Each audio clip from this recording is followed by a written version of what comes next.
আমাদের এখানে দেখুন একটা চার্জিং পয়েন্ট লাগানো আছে। এই যে চার্জিং পয়েন্ট, এখানে একটা টোটো চার্জ হচ্ছে। এই যে লিথিয়াম আয়ন ব্যাটারি, এটা টোটো, এখানে এখন চার্জ হচ্ছে। আর এই দেখুন চার্জ হচ্ছে। এই যে টোটো চালক ভাই, এই টোটো চালক ভাই রাস্তা দিয়ে যাচ্ছিল, কোনো কারণে চার্জ শেষ হয়ে যায় এবং সে কিন্তু বিপদের সম্মুখীন হয় এবং রাত্রিবেলায় সে কিন্তু অন্য একটা টোটো ভাড়া করে টোটোটা টেনে নিয়ে এসো, তাই তো?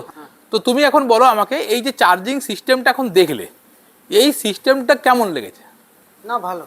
কতটা ভালো লেগেছে? ভালো মানে খুব কাজের, একদম একদম মানে রাত্রিবেলায় তুমি যে এসে পেয়েছি, এটাই অনেক বড় ভালো। তুমি এবার নিজে থেকে এসে পারবে চার্জ করতে? হ্যাঁ পারবো।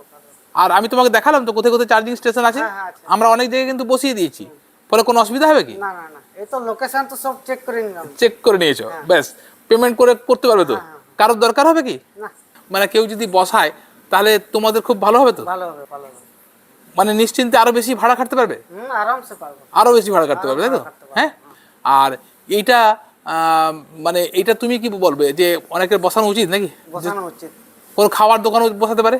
খাওয়ার দোকানে কিংবা যে কোনো চকের জায়গায়, পান দোকান, হ্যাঁ, সাইডে বসালে এটা অনেক ভালো হবে নাকি? তোমাদের যারা টোটো চালাও তাদের জন্য নিশ্চিন্তে, যে ধরো রাত্রিবেলা, আজকে শীতের রাত্রে তুমি এসছো, রাস্তায় একটা সমস্যাই হচ্ছে, তাই না? রাস্তায় যখন তোমার চার্জ শেষ হয়ে যায়, তুমি কাউকে বলেছিলে যে চার্জ করতে দেওয়ার জন্য? বলেছিলে? একটা বলেছিলাম, সেটা না বললো, তাই না? মানে অ্যাকচুয়ালি দিতে চায় না এমন নয়, কিন্তু কি কত টাকা নেবে এইগুলোর কারণে অনেকে না বলে। কিন্তু সেরকম যদি চার্জিং স্টেশন থাকে তাহলে কেউ না বলবে কি? বলবে না। তো তুমি আজকে উপকৃত হয়েছো তো? যারা দেখছেন এইরকম টোটো যারা চালাচ্ছে তাদের কিন্তু সত্যিই সমস্যা, রাতে ভিতে চার্জ করব কোথায়, অনেক সময় এটা খুব সমস্যা। সেই জন্য এরকম চার্জিং স্টেশন বসান।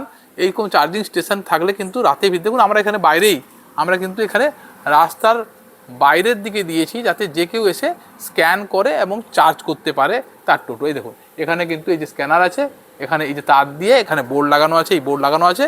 আর এখানে এই যে টোটো চার্জ হচ্ছে, এখানে দেখুন এই যে টোটো চার্জার। হ্যাঁ, যারা বসাতে চাইছেন আমাদের সঙ্গে যোগাযোগ করুন। এটা কিন্তু ইলেকট্রিক গাড়িকে আরেকটু এগিয়ে নিয়ে যাবে। এই চার্জারের মাধ্যম দিয়ে আপনারা শুধু টোটো, ইলেকট্রিক গাড়ি, ইভেন কি 4 চাকাও চার্জ করা যায়। তো যারা এটা ইন্টারেস্টেড তারা আমাদেরকে ফোন করুন আমাদের স্ক্রিনে দেওয়া নাম্বারে। ভাই ঠিক আছে তো নাকি? ভালো লেগেছে তো? সত্যি বলছো ভালো লেগেছে? মানে এটা মানে তোমাদের খুব কাজে লাগবে। একদম কাজে, মানে অনেক ভালো। হ্যাঁ, এদের যেমন কাজে লাগবে, এটা থেকে একটা ভালো ইনকামের সুযোগ আছে। এবং এটা কিন্তু বিশদে জানার জন্য আমাদেরকে কল করুন। আর আমরা বিভিন্ন কাউন্টারে কিন্তু ভিজিট করছি। যদি প্রয়োজন থাকে, কাছাকাছি যদি আমাদের হয়, আমাদের কল করুন, আমরা হয়তো ভিজিট করেও ব্যাপারটা বুঝিয়ে দেবো। ধন্যবাদ, জুড়ে থাকুন। ভিডিওটি যদি ভালো লাগে আমাদের পেজটাকে ফলো করুন। ধন্যবাদ।